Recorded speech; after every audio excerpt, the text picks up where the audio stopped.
उद्या सगळेजण रमावतीला येत आहेत.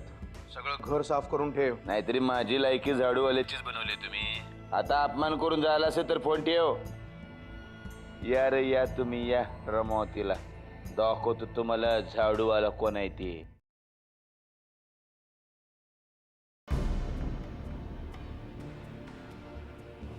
जानकी, सगळे रमावतीला चालले तसं कळलं? हो, तुम्हाला विचारणारच होतो पण नाही विचारलं कारण नाही, बरं झालं नाही विचारलंच ते. कारण मला काही हौस नाही येते वाड्यात येऊन राहायची. पण मग इकडे का आलात?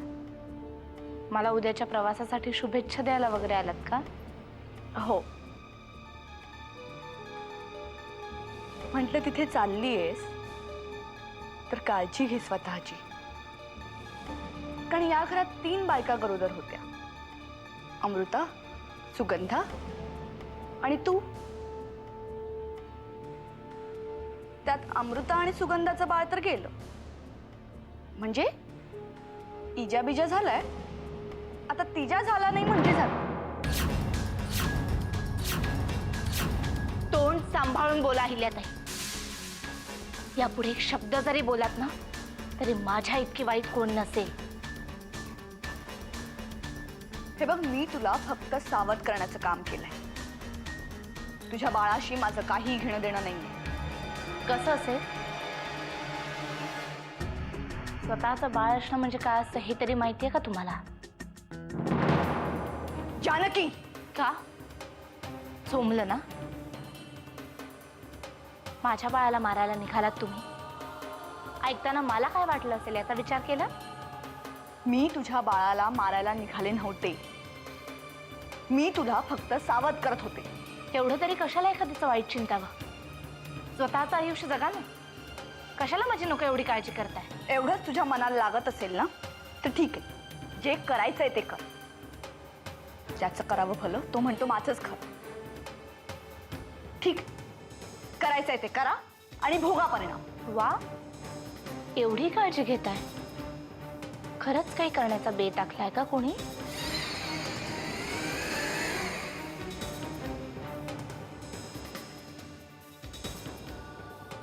हे बघ, माझ्याकडे हे असं बघू नकोस हं. माझ्या मनात कोणाबद्दल काहीच वाईट नाही. जाऊ दे ना, त्यापेक्षा मीच जाते. गाढवासमोर वाचली गीता आणि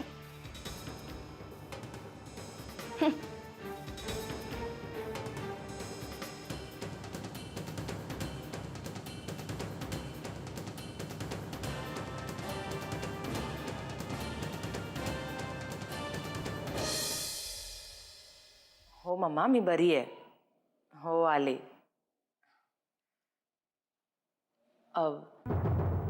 ते नाही, फूड पॉयझनिंगच होतं. हो, नाही माहीत नाही. मम्मा जाऊ द्या ना आता. जे माझ्या नशिबात होतं ते घडलंय. एनिवे, आम्ही सगळे आता रमावतीला जायला निघतोय.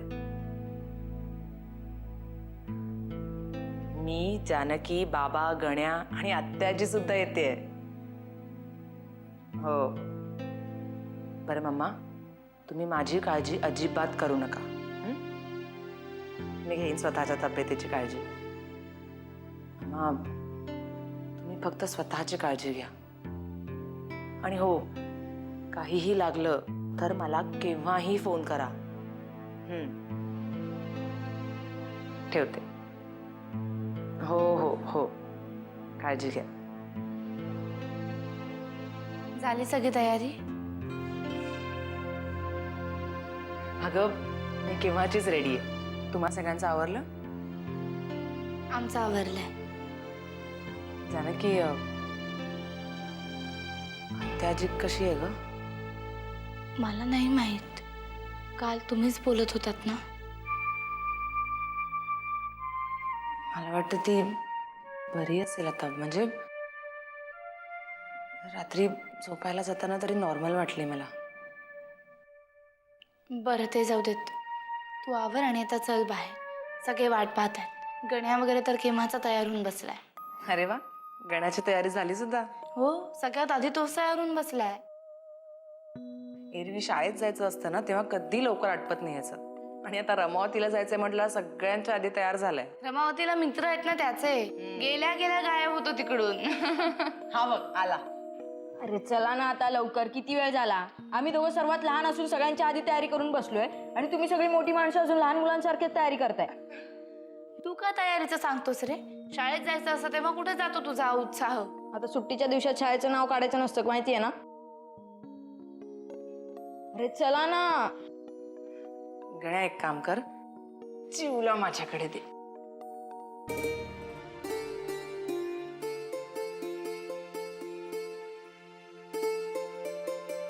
चिऊ चिऊ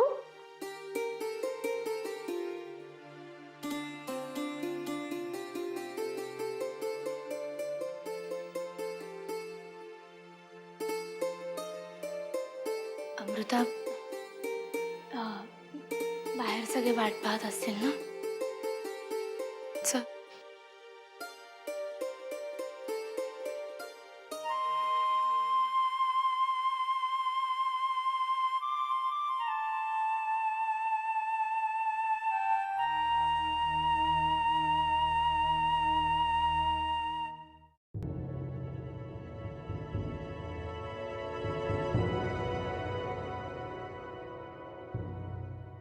नरसिंहा,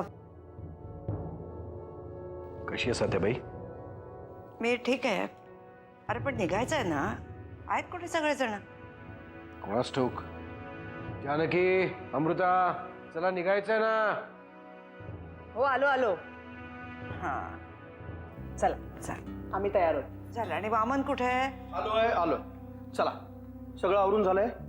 हो. बॅगा वगैरे ठेवल्या गाडीत. नंतर पोचेपर्यंत उशीर होईल ना. कळतंय मला माझ्यामुळे उशीर झालाय. आता चला. सॉरी. चल चल दादा चल.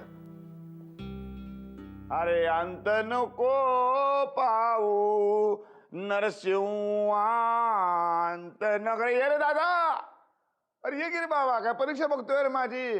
एक तर कुठल्या बी परीक्षेमध्ये मी कधी पास झालेलो नाही आणि या परीक्षेत तर मला अजाबात नापास व्हायचं नाही. अरे दादा ये रे ये. आलो साहेब. अरे दादाला हाक मारतोय तू, कशा आला? नाही मग आपल्याकडची तयारी सगळी झाली आहे ते सांगायला आलो साहेब. म्हणजे बघा, नाश्ता तयार आहे. जेवणाचं आता तयार होईलच, पण घर कसं ती स्वच्छ करून ठेवलंय. त्यामुळे काळजी नको. आता केव्हा येतील तेवढं सांगा. अरे मी बी त्याचीच वाट बघतोय. हा मग असतील कुठेतरी मध्ये चहा पाण्यासाठी थांबले असतील. येतील. येतील काय? आणि असे कसे थांबू शकतात ते चहा पाण्यासाठी? दादाला काय अक्कल बिक्कल आहे की नाही? साहेब शांत व्हा. शेवटी होणार आहे सगळं तुमच्या मनासारखं. ते येतील तेव्हा होणार ना मनासारखं. मग असं रागवू नका हो, नाही तर आपलं काम बिघडून जाईल ना सगळं.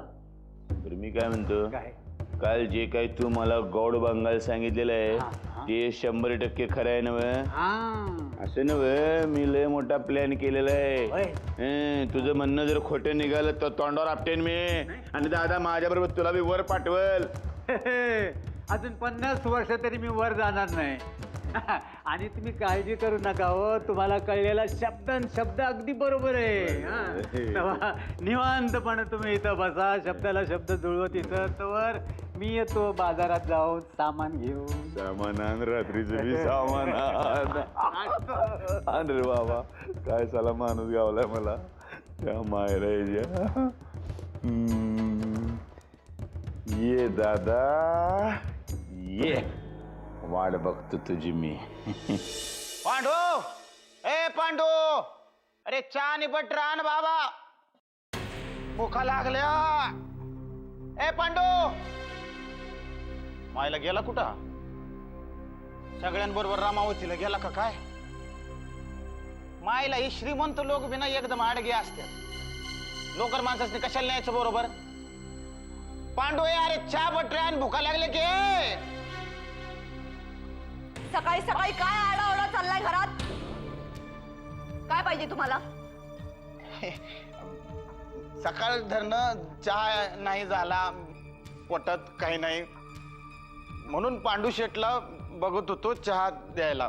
आमचे नोकर तुमचं काम करायला ठेवले नाहीयेत. आमचे नोकर हे आमच्यासाठी आहेत आणि ते फक्त आमचीच कामं करतात, कळलं? नाही खरंय तुमचं म्हणणं बरोबर आहे, पण आता कसं आहे ते सवय लागली ना मला म्हणा पांडू शेटना बी. सवय होईपर्यंत दुसऱ्यांच्या घरात थांबायचंच नसतं. एवढंही कोणी शिकवलं नाहीये का? स्वतःचं घरदार सोडून इथे येऊन ठाण मांडून बसले. तुम्हाला स्वतःच्या घरात काडीचीही किंमत नसेल, हो ना? कसं बोलताय आईल्या ताई? अहो पोरीसाठी थांबलो माझ्या इथं. असं कोणी आनंदानं राहत असतंय होय लेकीच्या सासरी? हो ना, खूप दुःखात राहताय ना इथे. काय तर म्हणे, पांडू चहा आणि बटर आण. आवाजात एवढा माज.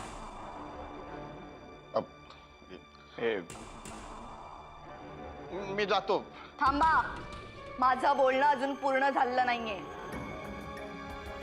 नाही ते काम आठवलं, महत्वाचं आहे. घरात कुणी आहे का बघतो.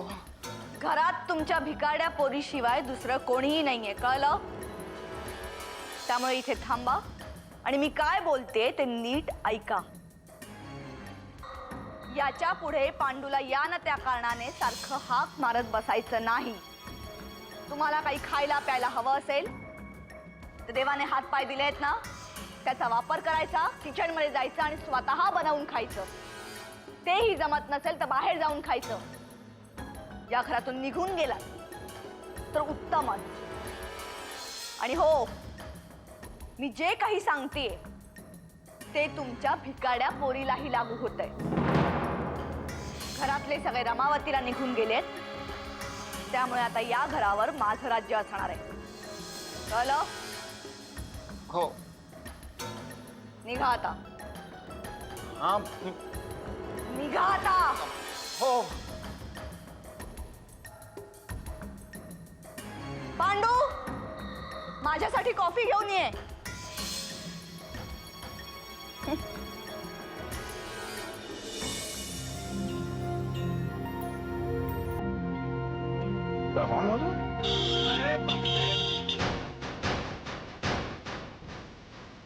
काय करताय? आजोबा जरा बघा की, गाडी येते दिसत नाही का तुम्हाला? नाही अहो, वय झालेला माणूस आहे मी. कमी दिसतं कधी कधी. आजोबा कमी दिसतं ना, तर बाहेर जाताना कोणाला तरी बरोबर घेऊन बाहेर पडायचं. माफी असावी. ठीक आहे, या. माफी द्या, माफी द्या. वामन चल जाऊ दे, उशीर होतोय. अरे गाडी थांबली आहे तर आत्याबाईंना पाठवा ना मागच्या गाडीत. काय रे, काय झालं? नाही प्रॉब्लेम नाहीये. अमृताताई म्हणत होती तिला देवळात जायचंय म्हणून. त्या अरे मी थकलीये रे, तुम्ही दोघं जण या ना जाऊन. चला ना आत्याबाई. कण्या, तुम्ही दोघं जाऊन या आणि लवकर घरी या. हा, चल पा.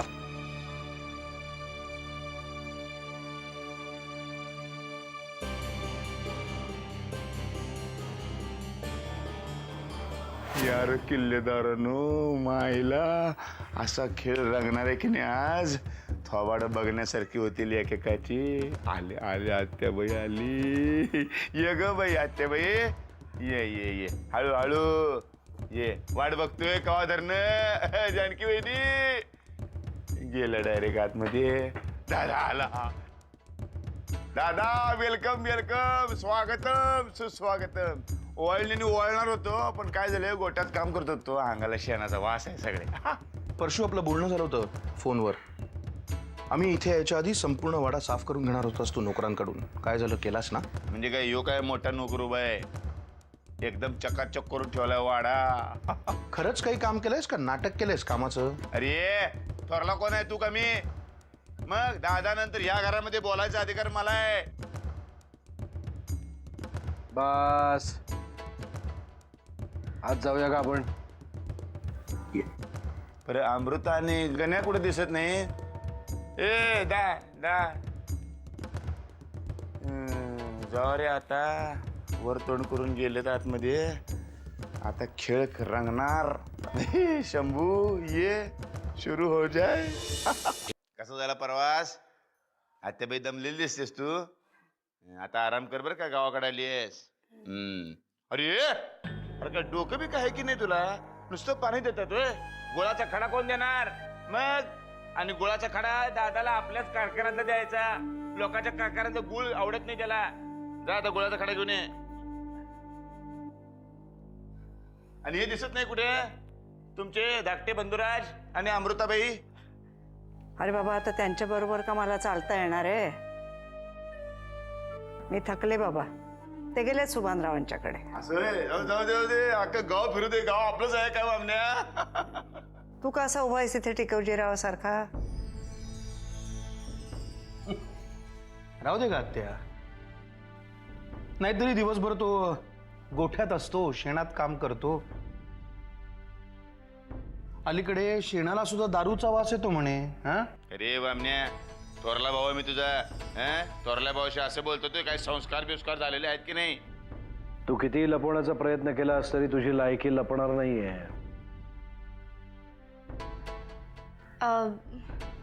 घरातले बाकी कोणी दिसत नाहीये. ये वय बाकीची माणसं म्हणजे कोण? 2 आचारी तर होते. ते गेले तिकडे पोरीचं लग्न आहे म्हणून सांगून. त्यांच्या पोरीला पोरं व्हायची वेळ आली तरी आलेले नाहीत अजून. ना आलाय कुठले? मग आता काय एवढ्या सगळ्या माणसांचं जेवण तू एकटा करणार आहेस? अरे नाही रे बाबा दादा, तुला सांगतो हे आचारी काहीच नाही. असा एक मस्त आचारी गावलाय मला.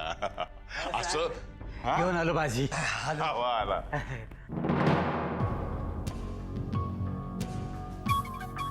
हे आमचे थोरले दादा बर का. अरे आत्या, हे तेच गृहस्थ आहेत. अहो मगाशी तुम्ही मला उडवलं असतं तर आता काय जेवलं असता? तुम्हाला कुठेतरी पाहिल्यासारखं वाटतंय. अहो मुलं मला विसरली, पण कृष्णाबाई तुम्ही बी विसरलात मला. अहो मी शंभू. शंभू? शंभू म्हणजे शारदाचा नवरा? हा हा हा हा. अरे तुमच्या जन्माच्या आधीपासून कामाला होता. खरं तर वयाने मोठा आहे माझ्यापेक्षा, होय होय पण मी अरे तुरेच करणार आहे तुला. होय. अरे वा वा शंभू महादेवा, तू तर जुनी ओळख काढली आत्याबाई बरोबर. मायला तुझ्या. आता मस्तपैकी जेवण करून घालाय ना खायला. हा लगेच येतो की. हा जेवण घेऊन येतो.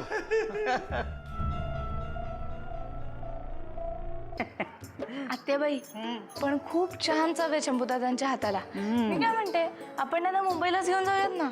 माझाही तोच विचार होता. माझी काहीच हरकत नाहीये. अगं खूप जुना माणूस आहे आपल्या घरातला. मध्ये कुठे गायब झाला तर कोणाच ठाऊक. आता इतके दिवसांनी परत दिसतोय. पण मग त्यांचं कुटुंब वगैरे नाहीये? आहे ना, त्याची बायको शारदा सोयीण होती. सगळ्या पंचक्रोशीतली बाळणपणं ती करायची. आपल्या घरची सुद्धा सगळी बाळणपणं तिनेच केलेली आहेत. आणि मग तेव्हा शंभू काका काय करायचंय? स्वयंपाक करायचे आपल्या घरी. दारूचा नाद होता थोडा, त्याच्यामुळे नवरा बायकोंचं अजिबात पटायचं नाही. आणि हा हरहुन्नरी गावातल्या प्रत्येक घरात काय होतंय ते सगळं त्याला माहिती असायचं. खरंच खूप खूप जुना माणूस भेटला आपल्याला. मलाही लहानपणचं थोडं थोडं आठवतंय. पंचतंत्रातल्या काय गोष्टी सांगायचा तो. बरं वामनचं काय झालं? तो पोचला का नाही? निघाले, इतक्यात पोचलेही असतील कदाचित.